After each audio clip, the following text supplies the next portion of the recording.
Hello everyone, I hope you're doing well. If it looks like I've been crying, I have just had an absolute meltdown. If you're new here, hello. I'm not crazy, I promise. I'm 6 and a bit months pregnant with twins and my hormones are hormoning today. I woke up and started getting dressed and realised I no longer fit into loads of my maternity stuff, so I'm incredibly limited by what I can wear. I'm very uncomfortable. I came downstairs, I kicked a plant over. I then couldn't bend down to sweep up the soil.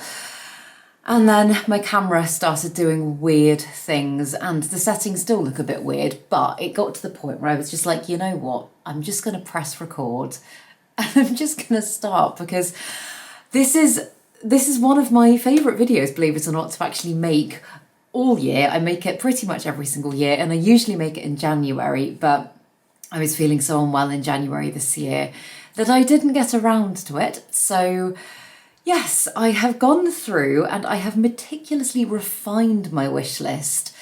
Usually by the time it gets to the end of the year, I kind of just go through and make notes on my phone of everything that I like. And if I hear of a cool new plant, I'll be like, oh, that's going on my list. And I usually end up with hundreds and hundreds and hundreds of just random plants, some of which I sometimes acquire further down the line, and other times I just kind of forget about or realise that maybe they're actually not a wish list plant. I just got excited in the moment. But these ones I've had a lot of time to think on. So yeah, I have rounded it up to my top 15, and that's what I'm going to be taking you through today. But first, if you're new here, hi, my name's Claire and this is Yoli. I make videos all about houseplant care, sharing tips and tricks I've learnt over the years to help keep your plants happy and healthy. So yes, I'm going to park my drama, leave it to one side, enjoy just geeking out and talking about plants with you guys. I've got some really beautiful ones on the list and some that I have never even shown you before, never talked about, didn't even know existed until quite recently. So yes, I hope you enjoy it. Let's get into it.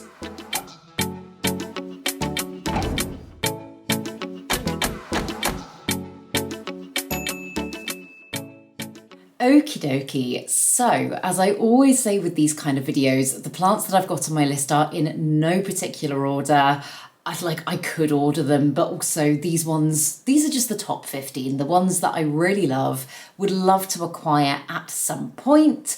I think it's probably not going to be this year for most of them, just because I think I'm going to have my hands pretty full.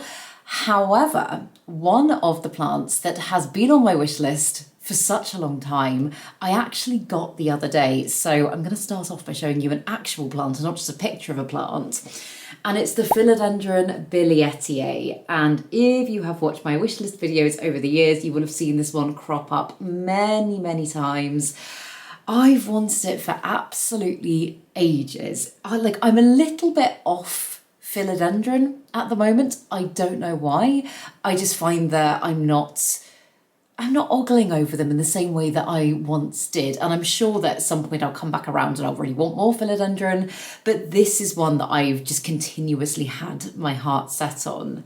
And believe it or not, of all places, I picked this up in B&Q, which if you're not in the UK, B&Q is just kind of like a big box store. It's like the place you go to get your paint and your hardware. And they do have usually quite a good plant selection. At the moment, it's pretty epic. So if you are in the UK, highly recommend you go. But yeah, the thing that I absolutely love about the Billy is that it's got these beautiful long leaves, very dark, very glossy, very dramatic, with this central main vein that is just so stunning. I love white veination on plants. And then its stems, I don't know kind of like what colour you would describe them as. They're almost kind of coppery orange meets pink. And I usually don't go for colour on houseplants, but for me, just a little splash like this is just perfect. And yeah, I saw this one when I was in there the other day. I was just browsing. I was making a Patreon video because we're starting to do some stuff on the nursery upstairs, and I was doing a video on that. And I came across this and I was like, oh my goodness, how can I pass this one by? especially when it's only £8, which is slightly bonkers considering the price on this plant just a couple of years ago was probably, maybe not 100 times the amount. I reckon you probably would have paid £500 for a plant this size 5 years ago in the UK. It's just bonkers to me how quickly the price drops. So I'm glad I waited. It's also a very hardy philodendron from what I understand, so I feel like it's quite a good one to be bringing into my collection at the moment. I haven't bought that many plants recently compared to how I would have usually done by this point in the year, but it's one that I feel like I'm really glad that I waited for and I'm really happy to own. So yeah, that is wish list plant number 1 ticked off the list. But then going back to my actual wish list, I will scooch over and I will put all of the pictures, clips on the screen here so that you can see the plants that I'm talking about. The first one that is on my wish list is the Spathiphyllum picasso, and as you can see it is a variegated peace lily, and the bog standard peace lily is one that I do like. I've got a lot of joy from growing that plant over the years, but it's not one that I would say necessarily excites me that much. I have got, I believe it's known as the Spathiphyllum diamond variegata. I've got that upstairs, and that one's got slightly different textured leaves. Like a lot of Spathiphyllum have quite waxy, shiny leaves, and the Spathiphyllum diamond, which again, I will put a picture of on the screen so you can see what that one looks like. It's almost more fabric-y in its texture, and I find it really easy and I find it really rewarding, and it almost doesn't feel like a peace lily to me.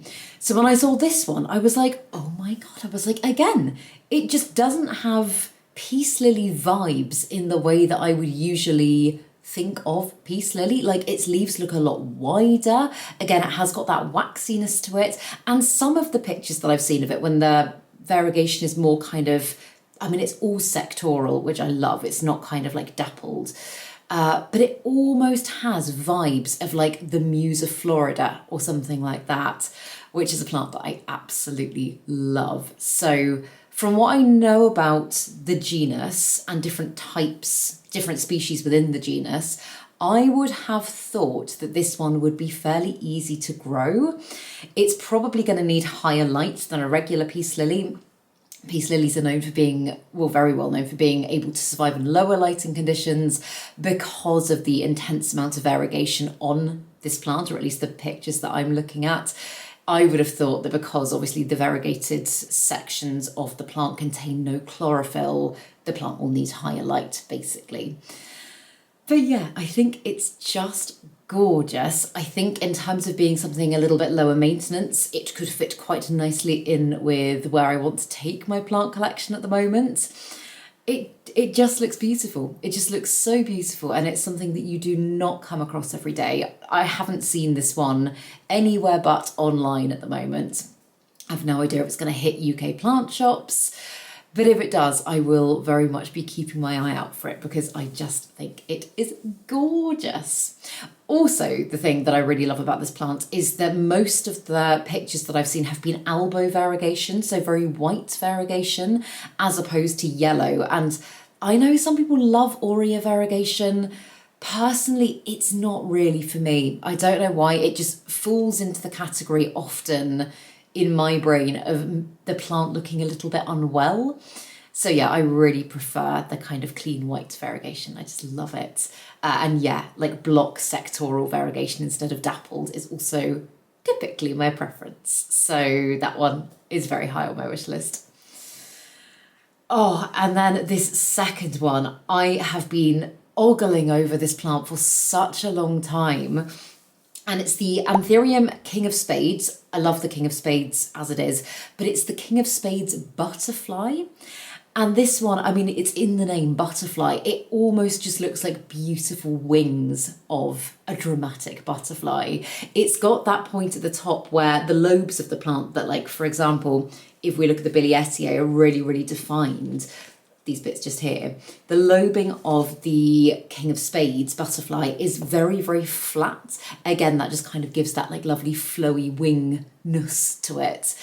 And I look at that plant and it's so different to anything I currently have in my collection, but it just ticks so many boxes for me. And so at some point I would absolutely love to grow this plant. It's one that I feel like I might like to try growing from seed. I do love growing anthuriums from seed, and I think from what I know about the standard not ace of spades, king of spades, this one has the potential to get very, very big. And I've got a lot of plants in my collection that are either very, very big or have the potential to get very, very big. So actually starting with something a little bit smaller, and then as time goes on, I can have a little bit of a refine, I think would probably be the best way forward. But I just really love, again, the dark, dramatic leaves on this plant, the velvetiness of it, the fact that when it catches the light, it just looks like not iridescent, but it just shimmers. It's beautiful. And then again, it's got that beautiful white veination in a very different kind of, I was going to say style, in a very different form to any other veination that I think I've got in any of my plants. It almost looks like it's cascading, like tumbling from the central point at the top where the petiole meets the leaf. I just think it's so beautiful. I think it's so beautiful, and I think it would bring me a lot of joy to grow. So yes, there's that one. And then I've got a couple of Hoya on this list, but I was noticing when I was going through and refining my wish list that I'm just not as Hoya crazy at the moment. And I don't think that's due to anything apart from the fact that I feel very indecisive about how I want to grow them. I know I've said it so many times before, but I am not a massive fan of like typical trellises for Hoyas, like the round ones or the ones that just look a bit man-made and manufactured. I know I played about a little bit with using driftwood and stuff like that. Didn't work particularly well, I think, because they need something a little bit finer. But for that reason, I think because I'm not convinced that I'm growing them in the best possible way, I'm not leaning towards getting as many, apart from this one, the Hoya carnosa argentea picta. And I think I had this one on my wish list a couple of years ago, and I don't really know why. I don't think I did take it off, but it hasn't been like at the forefront of my mind as much. But this one is just like a dusty blue, again, variegated, elbow variegated. It's just so delicate for a Hoya, because Hoyas can typically be quite beefy and kind of, I mean, they're wax plants, aren't they? They're semi-succulents. They're quite like, oh, I'm a Hoya. And this one just looks, yeah, I can't think of a better word than delicate, but just does something to me. I don't know. I just think it's so lovely.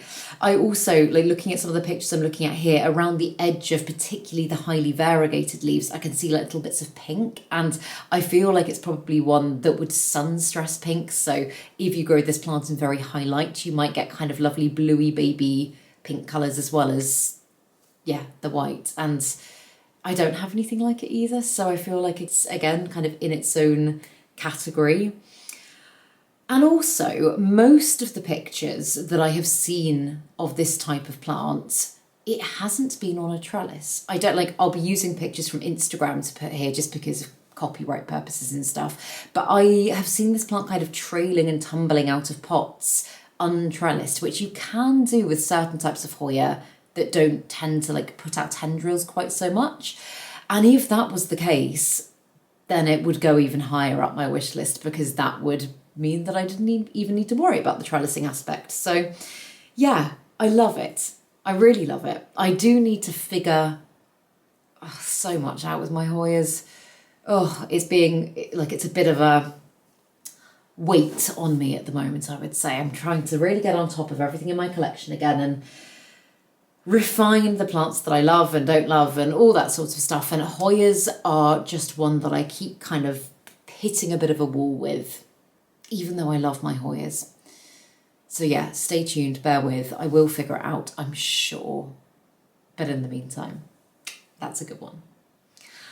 And then another one that has come up on many of my wish lists, particularly in the last couple of years, I've spoken a lot about this plant, and I have never, ever, ever, ever seen this one available to buy in the UK, but it is the Begonia paulensis, and oh my goodness, I just love it so much. I love the it's almost got like veitchii abs, but loads of them all over the leaves. It almost looks like little spider's webs, the way that it's kind of shaped. And I've got the Begonia goegoensis in my collection, which has a similar form. It's again I think a rhizomaceous begonia, which I believe this one is. Please correct me if I'm wrong, but I believe this one is. Certainly not cane begonia. And yeah, with every single leaf that one gives me and sizes up, it just makes me so happy. It makes me feel like I'm achieving so much. And you don't have that worry about the plant getting leggy when it reaches a certain stage, which I do struggle with cane begonia sometimes. So yeah, this one has just been one that I have looked at online and in other people's videos and on social media and all of that sort of stuff for absolutely ages, and just wished that I could grow.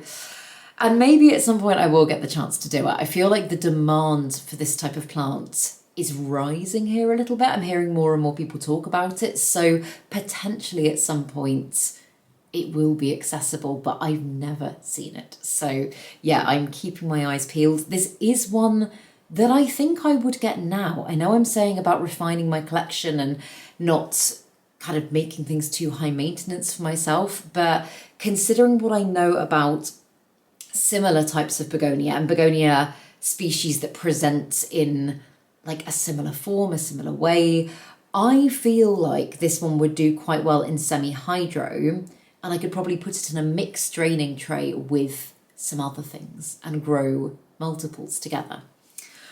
That's my way of justifying how I can care for more plants right now, but I think I could do it. I'd like to think I could do it. So yeah, fingers crossed I might come across that one at some point, because I'm in love with it. I really am. Oh, and then this is one that I have never spoken about in videos before, and I only heard about this one for the first time maybe 2 months ago. It was like right at the bottom of my huge wish list of plants, but it has made the top 15 because I just think it's so cool. And it's the Euphorbia tescorum Ugandan form.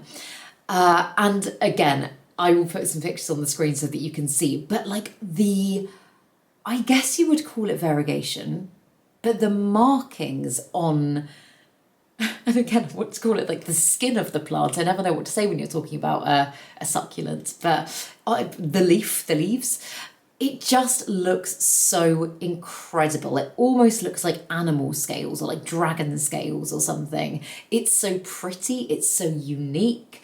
I love Euphorbia as a genus. I know I am typically more of a tropical plant person, but my Euphorbias that I've got in my collection are plants that I just love growing. I find them super rewarding, whilst also being ridiculously low maintenance. Like my Euphorbia acrorensis and my variegated Euphorbia amac, which are two of my big ones that are now bigger than me. I water them maybe like once a month. Sometimes over the summer months I'll give them a couple of waterings, but equally, if I was to miss a watering here and there and they were to go like a few months without a water, they would be fine because they're so drought tolerant. And I'm like, what a great plant to be bringing in right now. Like if I don't have time to water it 1 month, then okay, it'll still be fine.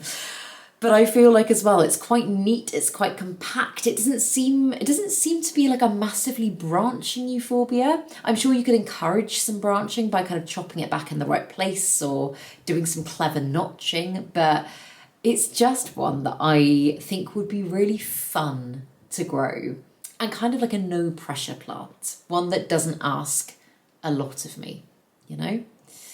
So yeah, I just think it's absolutely stunning. I love it. And yeah, I did look up the normal tescorum, the Euphorbia tescorum that is not the Ugandan form, and it's really lovely, but this one specifically, the Ugandan one, is the one that I would want, I think.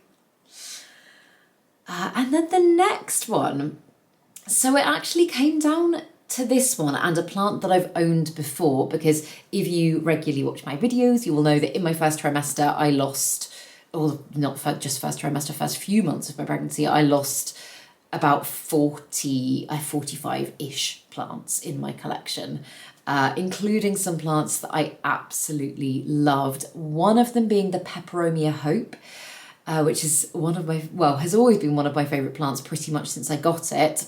It was very sad to lose that plant. But I've recently been looking at the silver dollar vine, and I can't remember the Latin name for this plant, so I'll put it on the screen. But this one, in a lot of ways, is very similar to the Peperomia Hope. Its leaves are very, very similar. The Peperomia Hope, I believe, is a semi-succulent, and the silver dollar vine is just considered a succulent, a full succulent.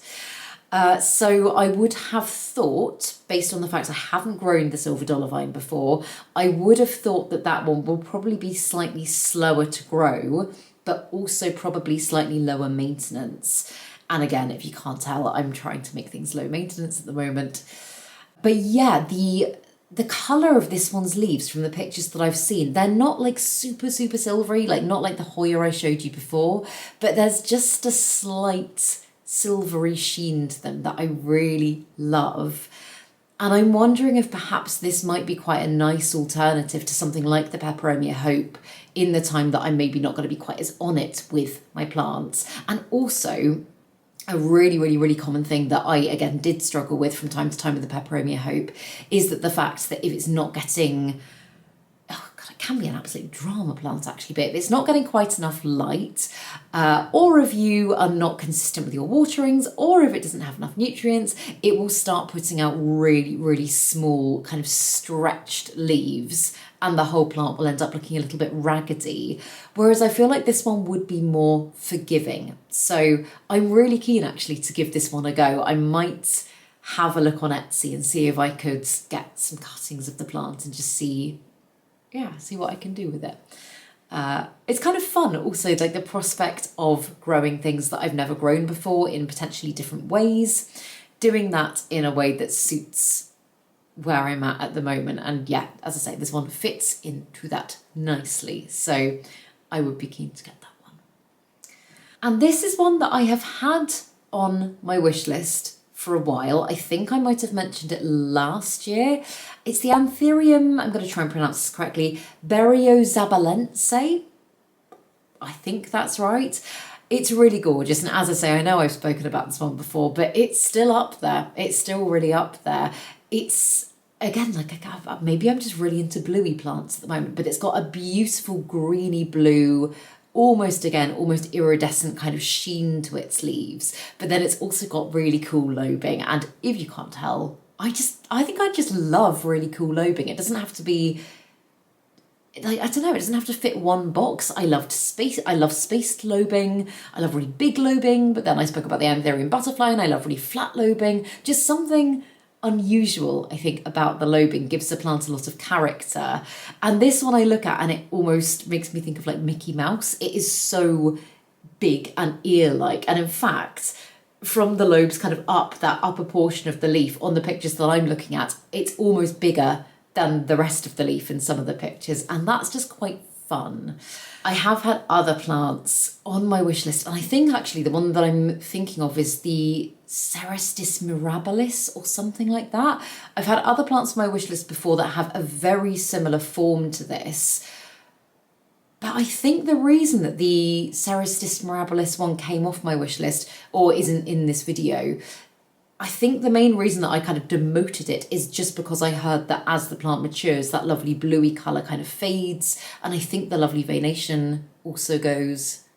Yeah, I think I didn't like the plant when it hit maturity. Whereas with this one, I think it's pretty consistent. Like all of the pictures I've seen of it where it is much bigger, I also think it looks really lovely. So I just love Anthurium as well. I really do love Anthurium as a genus. More so, I think, than I ever would have thought. Like, I know I do go through phases with plants. Like, I went through such a Hoya phase for years and years and years and years and years. And I just had all the Hoyas. I think at one point I probably had about 80 or 90 different species of Hoya. And Anthurium for me right now, not that I've got hundreds of them, but it's really exciting me. I think there's some really exciting hybrids. I think there's just lots of lovely variation within the genus. And this is one that yeah, doesn't look like anything I've got, and I would be really excited to grow. Oh, and then the next one is another one that I have lost quite recently, and it just had to go back on the list because now that I've had a few months of kind of getting my collection back to normal, it's still not there, I wouldn't say, there's still lots of drama lurking. But it's one that I have really missed having. It feels like there's a bit of a hole in my collection without it. And it is the Hoya linearis, and it's just the best Hoya. Again, I think the reason I love this Hoya so much is because, like, especially at the moment, is because it doesn't necessarily behave like a lot of other Hoyas. Like, this is one that again does not require trellising. It can just hang and dangle and just look lovely. I don't even know if it would like life on a trellis because it doesn't kind of tendril and climb. I don't think I've ever seen it grown on a trellis. But mine was doing so well up until December, January time, when everything took a bit of a hit, and it just turned to like twigs in a pot, and it was so sad throwing this one away. It really broke my heart. And yeah, I really, really want it again. It's like, if you just stroke it, it's like super, super velvety, and it's just got all of these beautiful little individual leaves. When it flowers as well, it flowers in a slightly different way to other types of Hoya. Like, a lot of Hoyas, I believe, will kind of, well, actually, I know, will flower in almost like pom-pommy blooms. And I believe that the Hoya linearis has more, I want to say, individual blooms. Mine only ever bloomed once, and it was a couple of years ago. And I remember being amazed by it. And I know the blooms were white. I'll find a picture and put them on the screen so that you can see. But yeah, very rewarding, beautiful, beautiful plant to grow, really adaptable. Again, it's quite forgiving if you miss a watering here and there. Also really easy to propagate. It just is the greatest plant. So yes, it's back on my wish list and I very much want it. And then this next one, I have only ever spoken about this plant before, I think in one of my weird plants videos. It's one that I discovered when I was kind of researching for that series of like weird and wonderful plants that we've never heard of before. And it is an Adenia perrieri. Again, I'm not sure if I'm pronouncing that correctly, but it just looks so cool. And I do believe that this one is also a semi-succulent, even though most of the pictures that you see of it, it looks almost tree-like. But I'm just looking at a close-up of its leaves, and there's something about it that almost reminds me of like a picture from a biology book. Like, it's a fragment of, like, I don't know, not DNA, but something like a germ under the microscope. Is that a weird thing to say? But yeah, I just love all the different shades of green within it. I love how it's got that dark green outline and these weird kind of almost like frog hand shaped leaves, and then that beautiful lime green in the middle. And I just think it would be a really fun plant to grow. And I've got a few plants in my collection that, like for example, my Welwitschia mirabilis, which is the one that's known as the living fossil plant, and it doesn't do a huge amount, but it just brings me a lot of joy, and I know that not many people get to grow that plant as a house plant, so therefore it really excites me.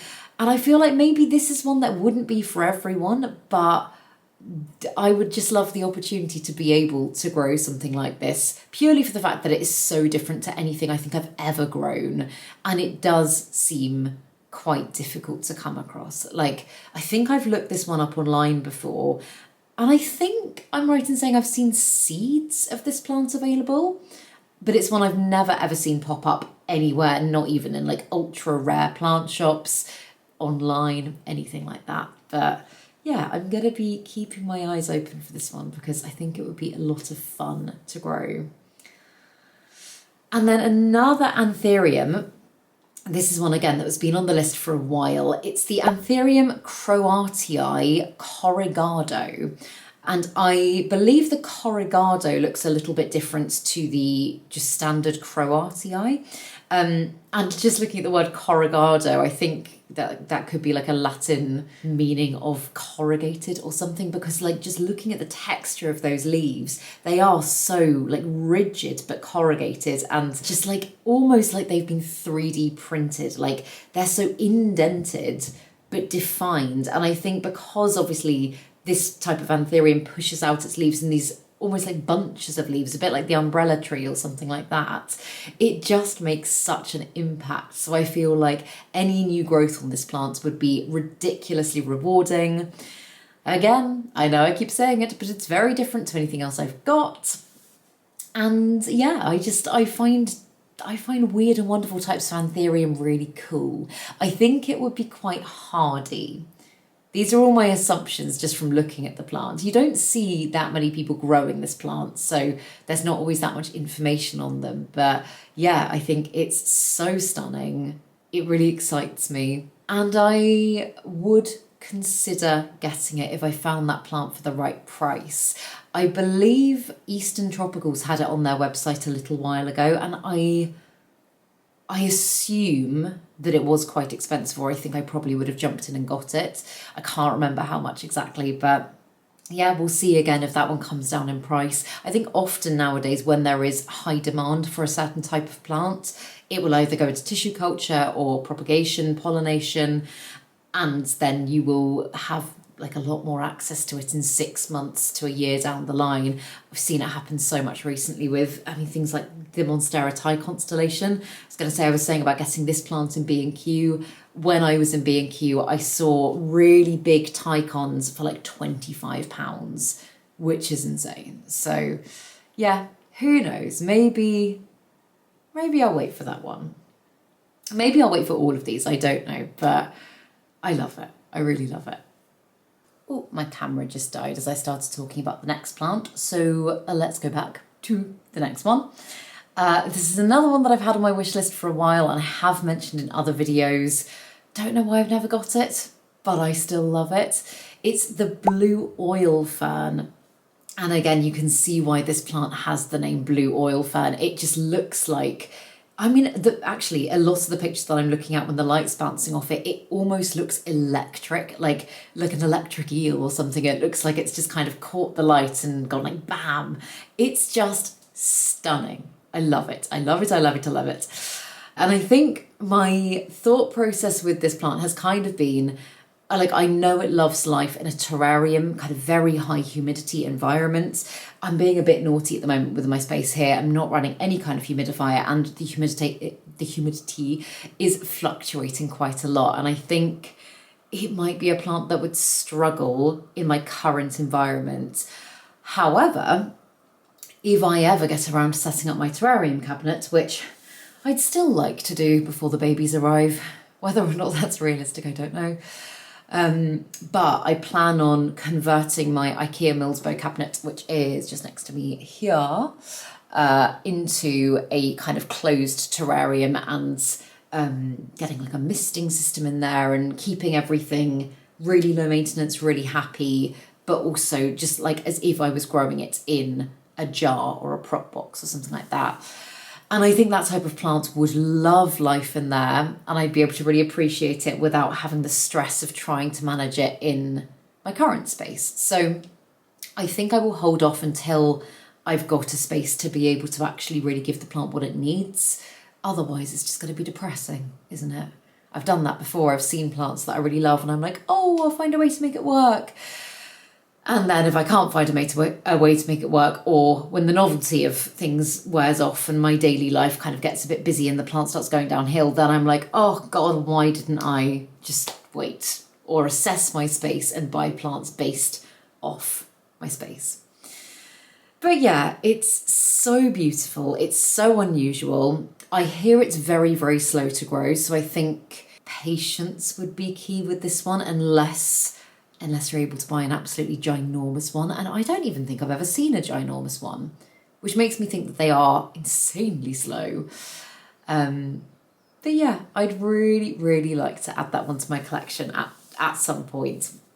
There's a lot of others as well that when I do the terrarium setup, I would also like to incorporate things like different types of Libicea, different types of Lea. Like there's loads of cool genera, I never know how to say the plural of genii. I can't remember. But lots of cool ones that I would really like to add at some point, but I think now is not the right time. And that one's in that category. Along with potentially this next one, but I feel like I could do it now with this next one. And it is the Ardisia Cool Fire. And I have only got experience ever growing one type of Ardisia, and it is the one that I will have to put a picture of on the screen because I don't actually remember its name. But that's one that I got in a plants kind of swap when me and Emma shopped for each other. My friend Emma, good growing. And like that one is actually doing really, really well in normal room conditions at the moment. It's throwing out loads of new growth. Took a bit of a hit at the beginning of the year, but it's bouncing back. And if this Ardisia here, the Cool Fire, is anything like that other type of Ardisia, which I would feel like it probably would be, I'm like, maybe this is one that could survive in my space currently. Because again, very, very different to anything I own.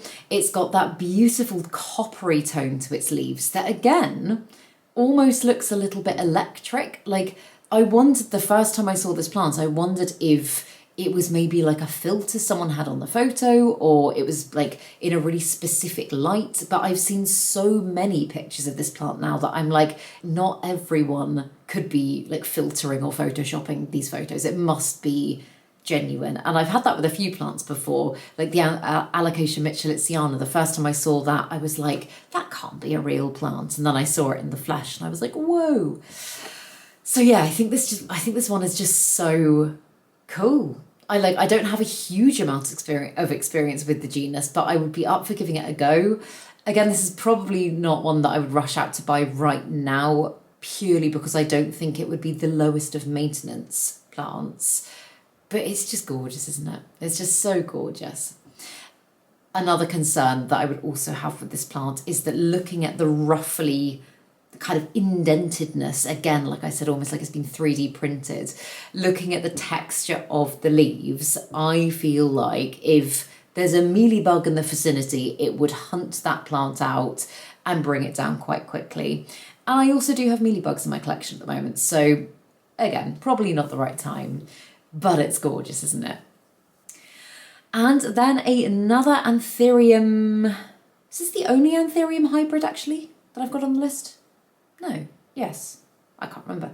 But an Anthurium hybrid that I really love and have saved so many pictures of over the last year is the Anthurium Black Widow Cross Michelle. And I think the Michelle just makes the most beautiful hybrids as it is. There's quite a few that were on my longer wish list that I could have chosen for this video.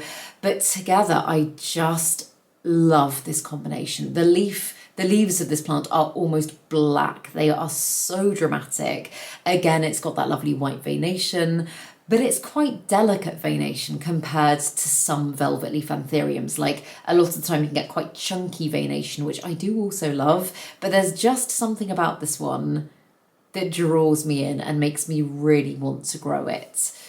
I've said it before as well, but when you get a hybrid anthurium, a lot of the time, not always, but a lot of the time, they are a little bit more resilient than just like one pure individual species. And I think that is just because they've got the genes from two parent plants essentially coming together and giving it just a little bit more, I guess, immunity to stuff. Like it's just a little bit hardier, more resistant to things like pests, root rot, typically a little bit more adaptable, not always. But yeah, it's one that I would love to grow and I just think is so lovely. I do think, again, though, this is another one that can get very, very, very big. So, just catch my breath. Similarly to what I said about the King of Spades butterfly, I think I would probably go for a seed of this plant and grow it big myself, as opposed to starting with a very big plant that I realistically just don't have the room for at the moment. But yeah, it's so lovely.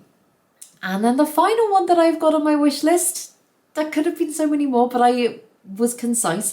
The final one I've put on here is one that, again, I lost quite recently, but love so much, and it's the Dracaena Milky Way. I just think this is such a cool plant, and I think it is such an underrated houseplant. I honestly don't know why more people don't grow this type of plant, because Dracaena as a genus is typically pretty hardy. It doesn't require a huge amount of care. It does, as opposed to a lot of other types of Dracaena, it does need slightly higher light because, again, as you can see from the pictures, it is quite highly variegated. But apart from that, on the whole, I did find it pretty easy to grow. I didn't find it the easiest to propagate. I know when it started going downhill, I did take some cuttings, and in hindsight, I think I should have probably chosen something like sphagnum moss, something with a little bit more aeration to root the plant. I was feeling very lazy at that point, so I just stuck the cuttings in water and then didn't monitor the water. It went very green, everything went very sludgy, and sadly the cuttings just didn't make it. So I did lose that plant, but it's one that grew so well for me for a while and was actually quite quick once it got going as well. So yeah, brought me a lot of joy, and yeah, I would like to give another go to. So yes, those are all of the ones currently that are on my wish list. I'm just going to see where the year takes me, and I'm going to see if I acquire things, if I fancy growing new things. Like, I don't know, I'm barely keeping on top of what I've got at the moment, so I think probably taking things nice and slowly is the most sensible option. However, it's fun to look, isn't it? But yeah, do let me know in the comments down below what some of your wish list plants are. I absolutely love getting inspired by you guys. In fact, a lot of the ones that I have on my wish lists over the years are ones that I've heard about in the comments from you. So yeah, let me know any that you love, have your eye on, or have recently bought. And yes, I hope you enjoyed this video. I feel much happier than I did when I started filming, so thank you for watching. And if you did enjoy this video, please make sure to give it a thumbs up, subscribe to my channel, have a lovely day, and I will see you in the next video.